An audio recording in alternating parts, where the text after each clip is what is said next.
Westbrook in Oklahoma City looking for their 8th win in their last 10 games. As the big three starting to work together well. They sit up in the 4th spot in the conference. LaMarcus Aldridge banged up the knee a couple of nights ago against the Wiz. He is back in action, will play. Kawhi, still no. The Spurs, we get going. Let's do it.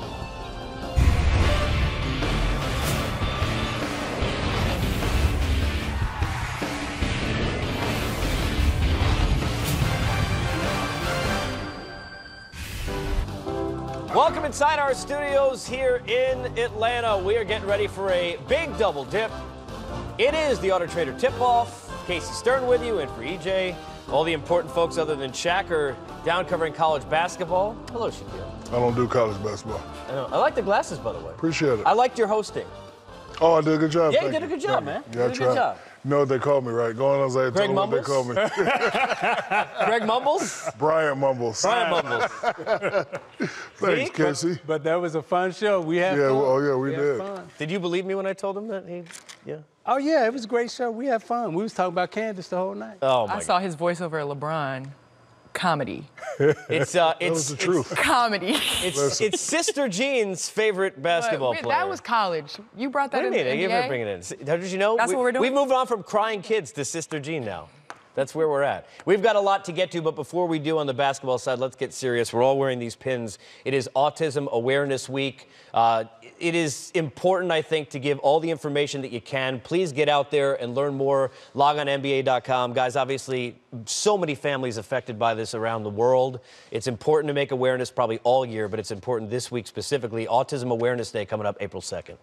Yes, and not only, when you think about the young kids who are affected by it, but you got to remember as those young kids continue to grow and they become teenagers and adults, that the parents, how much time they have to put in, and then how much financial resources goes into that too. So any help that you can give, definitely, reach out, and you never know who you're touching. You never know who that little kid's going to grow up to be. And we saw this with the March of Our Lives. NBA does a terrific job getting involved, so please get more information. NBA.com. We give you some information looking at the comparison you two once sang with or without you.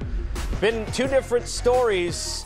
Spurs haven't looked good without LaMarcus Aldridge, who's been big without Kawhi all season pretty much, Shaq. And are you surprised the way Pop handles things only a couple of days after the knee issue? He gets back on the court tonight. He gets back on the court. I'm sure he was just banged up, but Manu Ginobili said it the best. This guy coughs or has a cold, we're going to be in trouble. And, last year he had an okay year, had a conversation with Pop. Pop says, you know what? Tim Duncan was here, David Robinson was here, Kawhi was here. It's yours now. We need you to play like you played in Portland. And he's been playing well. Once, and if they get Kawhi Leonard back, then they should become a little bit more respectful. They're going through a lot now. Don't want to speculate what they're going through, but they're okay. You mentioned Kawhi. I'm lucky enough, not only 3 Hall of Fame level players, but leaders here on my set. Manu and Tony Zeke have been leaders of this group for a long period of time. You don't see much negativity out of them ever. Were you surprised to see some of the comments they came public with, almost seeming to question whether or not Kawhi was able to play? Yeah, and Shaq spoke on this the other night, and I think we all were surprised because San Antonio is such a tight-knit group, and very rarely do you see anything controversial coming out of them, coming out of that. So, but, you give them a pass because it's, this is the first time in, 20 years that we've kind of heard something out of that group. So you give them a pass. But in terms of their leadership, Parker and Ginobili, even though they're not playing at the same level, their vocalness and their leadership and the way they show up every single night continues to inspire this team. And this is a team that, even though they've had some rough patches, we're still talking about them possibly winning 50 games, which is crazy. That's the crazy thing, is the culture that Pop has built, obviously, with San Antonio has been phenomenal. So for this to come out now, you're going to have problems the longer you go. This year it was kind of questions with Kawhi. So now LaMarcus Aldridge, the old Pop probably wouldn't play him, but now they're kind of in desperate measures. But I think it just speaks volumes of how successful they've been over the 20 years that we're talking about 2 players speaking out. Yeah. I was kind of sitting... Just speaking out. Just speaking out. Yeah. I was kind of sitting back looking at this situation, and the Spurs organization has been a perfect situation, and then I kind of put myself playing. This is what I used to do as a tactic.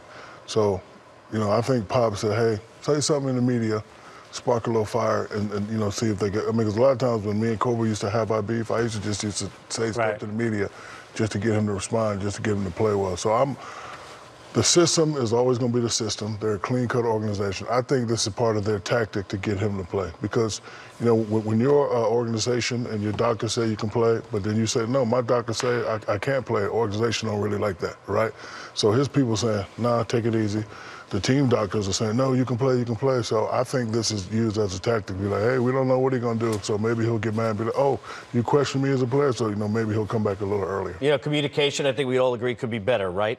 Team, Kawhi, doctors, we don't all seem to know what's gone on. We know this will help them, Candace, that while Oklahoma City, 6 of their last 7 are against playoff teams, it does look like the schedule is going to be a little bit easier for the Spurs to hang in or move up here in the West. I think it'll be easier, but, they haven't played well on the road, and their home schedule coming up isn't going to be the easiest. Obviously, facing the Thunder tonight, Rockets, you know how well they've been playing, Trailblazers fighting for that third spot. I don't think it gets easier, and LaMarcus Aldridge is kind of limited, obviously, with his knee. So I don't know how this is going to turn out. Think they're in trouble? Some things up. Again, I don't know if they'll be able to hold on, and without Leonard coming back playing at a high level, I don't know if they can hold on because the MVP runner-up, those are the guys that help you win on the road. And if you don't have those type of players on the road, it's going to be tough. Forget about for Philadelphia. Terrible news for the NBA that came out just moments ago. Joel Embiid, concussion protocol currently, but needs surgery to repair the orbital fracture the Sixers have announced. We don't have a timetable yet on him.